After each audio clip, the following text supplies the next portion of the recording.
All right, y'all, it's time for a rundown of all the foolishness that has been going on this week. Let's get into it. Can you fuck me in your all like Mercedes? You can take my soul, just let me be first lady. As usual, make sure that you guys go into my description box and get all the extra goodies that are there for you. Podcast episodes, of course, relatable content with me and Ocean, patreon.com/Adrian Expression. You know what it is. But yeah, there's so many things we have to talk about. Let's hop into the first one. Now, the first thing on my agenda is this weirdo ass White House, like this weirdo ass Biden administration. Remember, they said that they were going to make everybody start repaying these damn student loans on May 1st, right? I think every time they've given us a new date, I've always come to y'all and say they're gonna move it back. They're gonna move it back, and that's what happened. They said, actually, we're moving it back to August 31st, so you won't have to pay anything until August 31st. And even then, in my heart, I think they're gonna move that shit back even further. I think that this shit is so stupid, the game that they're trying to play with our asses. If you don't just cancel this shit, August 31st gonna come and y'all gonna try and move that shit back. And move that shit back to November? November's midterms. And bitch, you think that once you turn on the faucet of payments right before, you trying to get bitches to vote for y'all hoes? Like, I don't understand why it's so difficult for them to think of a strategy that makes sense. Why don't you forgive them? Why don't you wait? Since you're already waiting this long, why don't you wait until November to forgive the loans, and then that will encourage people to go out and vote for y'all do nothing built bitches. You know what I mean? They're just gonna keep moving this shit further back and further back and further back and further back. I don't know what the end goal is with, like I said, if they had some brains, they would be like, all right, we're gonna push it back into the midterms, then make an announcement that we're gonna forgive them. Not that we're promising to forgive them, because remember, that shit went from, oh girl, we're gonna forgive it, to, oh well, we'll maybe forgive 50,000. Oh well, never mind, we'll forgive 10,000, to now they ain't doing shit. So I'm just like, that shit don't matter. The proof is in the pudding, and bitch, you bitches, I'm hungry as fuck. Where's the fucking pudding at, bitch? The country has been operating for how long at this point without them student loans being paid? You hoes don't need them imaginary numbers on them screen. If Joe Biden don't press that red button and keep going about his day, bitch, if you don't highlight the text that's in these fucking computers and press 0 and then press enter, bitch, the imaginary ass fucking number, bitch, 1 point something trillion. And like, what do you think is gonna happen, bitch? Like I always say, if y'all can look at my accounts and figure out how the hell I'm gonna pay that shit back, I will open it up to see if you can you find the money in Adrian's account, bitch? No, you can't. Forgive them hoes. Now, I know I said we wouldn't talk about this damn slap for too much longer. I said that last video I did was the last time I'll talk about it, and technically it is, but it's just so much shit has been going on. Okay, so Will Smith, he said he's gonna resign, or he has resigned from the Academy. Also, like, they put his entire career on ice, like the movies that were being made. I think even like, I don't know if it was like biopics also, Apple and Netflix, all this shit, they put a pause on all that shit. And it's the weirdest thing. I was talking about this on the podcast on Patreon, like, it's the weirdest thing ever. It's the weirdest thing ever to see all these abusers, to see all these like predators being afforded careers, and their careers ain't slowing down even in the face of allegations and shit. But it just took one slap for them to try and get his ass completely out of here. Like I said, I just think all that shit is so damn disingenuous. I'm not gonna go too much, but I will drag the shit out of Amy Schumer's ass. This is coming from Variety. So I guess she was up there doing some stand-up at some theater or some shit, okay? I'm just gonna read this shit. She said, I was feeling myself, and then all of a sudden Ali, I guess she's like referring to Will Smith as Muhammad Ali because he played the shit. Okay, either way. All of a sudden, Ali was making his way up, and it was just a fucking bummer. All I can say is that it was really sad, and I think it says so much about toxic masculinity. It was really upsetting, but I think the best way to comfort ourselves would be for me to say the Oscar jokes that I was not allowed to say on TV. And so she gets, and she tells a couple of jokes, I think some of them about James Franco or something, but then she gets to this one. Well, first of all, she said, I want to preface these Oscar jokes by saying that my lawyer said not to say these. Don't tell anybody and don't get mad at me. She said, this is one joke that she said, Don't Look Up is the name of a movie. More like Don't Look Down the Barrel of Alec Baldwin's Shotgun. She said, I wasn't allowed to say any of that at the Oscars, but you can apparently just come up and slap someone. So I think that Amy Schumer, is, I mean, she, of course, I think she's, you know how Avatar: The Last Airbender, like, he channels the spirits of all the avatars and shit that came before him. I think that with Amy Schumer, she's like the Karen avatar, right? So she channels all the energy of the Karens that came before her. You talking about ancestors, the spirit of the ancestors. Bitch, every time she opens I mean, I'm talking about Avatar: The Last Airbender, bitch, the arrow's gonna glow on her fucking forehead, bitch, her eyes are glowing. Every time the light spews out of her face, bitch, and she literally goes into the Avatar state, bitch, all you hear is cracking of whips, because that's her ancestors, right? So I really want Amy Schumer to shut the hell up. And I guess she knows what she's doing because she's getting people to talk about her, whatever. I also want people to understand that in order for jokes to be jokes, there has to be a funny in it. If I have to dig, I'm digging inside of your joke, Amy Schumer. I'm digging like, bitch, digging up them holes, digging. I'm really digging. I'm looking for the funny, and it's nowhere to be fucking found. Alec Baldwin's fucking shotgun, like, oh wow, like if you shake Amy Schumer, inside of her head, it's gonna sound like a maraca. Ain't shit inside there. And then if someone came up and you know what I mean? Your ass, if you were allowed, which I have no idea why you would be allowed to say that shit at the Oscars. I don't know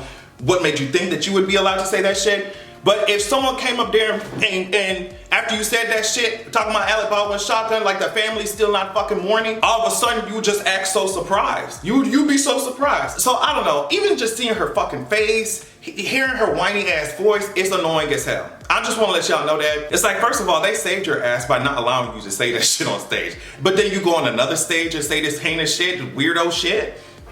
I'm sorry. I'm sorry. This is coming from Rolling Stone. Tory Lanez was handcuffed and taken into custody in a Los Angeles courtroom Tuesday after a judge found he violated protective orders in his felony assault case involving allegations he shot Megan Thee Stallion in her feet nearly 2 years ago. Judge David Hereford revoked Lanez's prior bail of $250,000 and raised it to $350,000 after hearing nearly an hour of arguments and finding that Lanez violated court orders prohibiting him from contacting or harassing Megan or discussing any discovery in the case with outside parties. So you remember when DJ Academic said this, right? He said, oh, Tory Lanez DNA was not found on the weapon in the Meg Thee Stallion case. So Tory's lawyer tried to, and Tory's lawyer is named Sean Hawley or something. So Tory's lawyer tried to argue that Tory could not have provided DJ Academics with this information or with this discovery or whatever, because what DJ Academics said was factually incorrect. His lawyer said, what DJ Academics said is that the DNA was not found on the weapon, and in fact, the swab of the gun indicates inconclusive that there were 4 contributors. So even though to me it's obvious that Tory was just, oh girl, look at this shit, bitch, or whatever, somehow DJ Academics looked at that shit or found some shit and interpreted it stupidly, because inconclusive does not mean that his DNA was not found, right? So they're trying to say that because what he said was factually incorrect means that Tory could not have provided him with no type of information, no discovery, whatever. So, and the judge was like, okay, technically I guess. But this is what the judge said. The court cannot conclude the defendant distributed anything. However, it does appear that he violated the order that prohibits him from making any statements regarding discovery. And the judge was referring to when Tory Lanez said, AK is telling no lies on Twitter. So it's just like, at first, you violated, Tory let his fucking friends gas him up, his niggas around him gas him up, to show up at whatever the hell that was, Rolling Loud, whatever the hell, whatever festival that Megan Thee Stallion was, knowing that the protective order said that he could not be there. Like, he went there knowing that shit. And the second thing, which is the incident that we're talking about now, is that he's running his mouth on social media about the shit. And people are like, oh my God, well, Megan ran her mouth. And it's just like, she's not the one who has to listen to a protective order. That's the first thing. Like, Tory is the one who has to stay the fuck away and shut his fucking mouth. So it's like, I don't know what, like, Tory's letting his friends gas his ass up. I guess his people, his lawyer, whoever fuck is around his ass, and they clocked his ass. Of course, it was only a couple of hours that he was in custody. He paid that bail and got out. But you would think that if you claim to be innocent and all this shit, you claim that, you know, nothing happened and she lying, you would think that you would behave yourself and sit your ass down and shut the hell up until the case comes. Bitch, the case is, the trial is happening in September. And I'm just like, what other bullshit he's gonna do before then? And that's why I just, if you claim that you ain't did shit in it, why don't you sit your ass down and behave and shut the hell up until the facts can come out? Bitch, it's hit dogs hollering and we ain't even got, it ain't even close to September yet. The fact that this man violated the protective order twice, right? And he's still out here, it makes me think about like other cases, right? Where, you know, somebody may not have as much coin or as many resources as like Megan Thee Stallion or whatever. Like, I just think about how many people or how many women, you know, are trying to hide or running from abusers and they have protective orders in place and these motherfuckers is violating it. You know, like a piece of paper, these predator ass people might look at that shit as like a suggestion and not a, you know? I just think that it's wild that he's still out here. He violated that shit twice. You know? And while Megan might be protected, like I said, more protected than the average citizen, I just think about other cases. I think about other people where it's like, damn, I'm running from this predator ass nigga and he continues to violate the protective orders, right? And like, what do you do in that situation? So yeah, Tory's giving clown as usual. And it's been almost 2 years of this. I know Megan is tired. I know she's tired of seeing the headlines. I know she's tired of hearing about this nigga. I know she's tired of seeing this motherfucker's face all on motherfucking social media. I know she's tired of this motherfucking shit. So bitch, I know she can't wait till September and I can't either, okay? And lastly, I think we can end on this Ciara and Russell Wilson discourse. It's just, they are, I mean, it's been how many years? Almost 8 years, I think, 7, 8 years? I could be wrong. 7, 8 years since Future and Ciara split or whatever. And Future's stands are still over here, they're calling Russell Wilson corny, mad as hell at Ciara, saying that the only reason that she liked Russell Wilson is because he got money and da-da-da-da-da. And y'all claim y'all want nice guys, but y'all go after the Futures. And it's just like, I really wish that y'all would leave Ciara ass alone. I just can't imagine having moved on from an ex and his actually ass stands like I don't know if they want to be him. I don't know if they want to marry Future. I don't know what it is. They probably envision themselves as Future, but I'm like, bitch, you in the wrong tax bracket. They're over here talking about Ciara and how she moved on as if they could bag a Ciara. Like, that is the funniest part to me. But they're over here calling Russell Wilson corny. And look at this and tell me if this shit seems corny to you. So Russell Wilson in this clip was talking about the first date I think that he had with Ciara, and he was saying how his wallet was really raggedy, right? And Ciara looked at it and was just like, what is that, right? And just look at what happens next. I said, what are you talking about?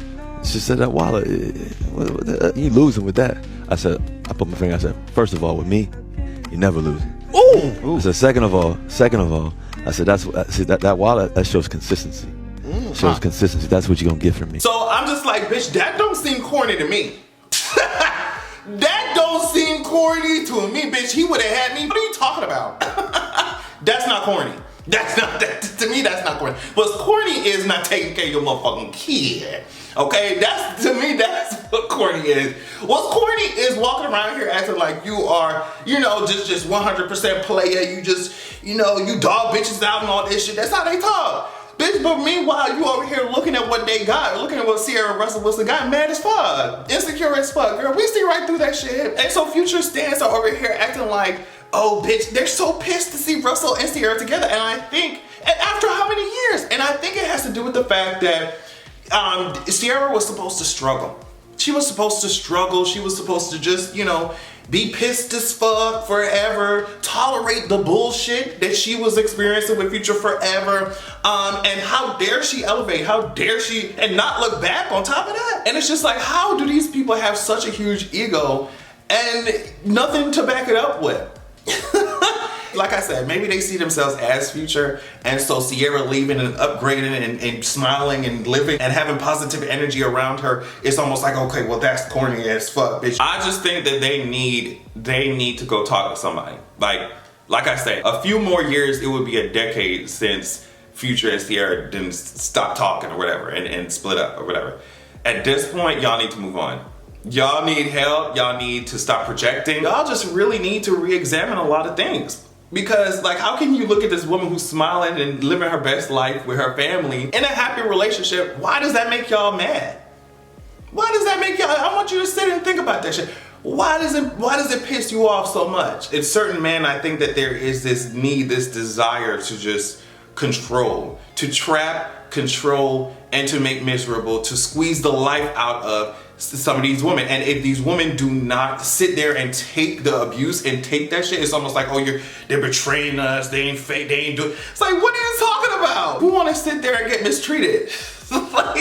But it's like, if you dare to evolve as a woman, they're pissed. They're mad. So I don't know who needs to hear it, but let these ashies go, because these ashies are gonna always live vicariously through another ashie that they idolize. And I think Ciara elevating and leaving Future, it rubs them the wrong way, because as much as they want to be like Future, that whole situation reminds them that they're all fucking losers. And they can't sit with that. So I don't know what to tell them. I don't know what to tell them. But anyway, I hope y'all enjoyed the video. Like I said, remember to check out my description box for all the extra goodies. I love y'all so much, and make sure that you have a good goddamn evening. I know your nigga wanna take a bite of this. I always got the nigga begging for just one kiss. I know your nigga wanna take a bite of this. I always got the nigga begging.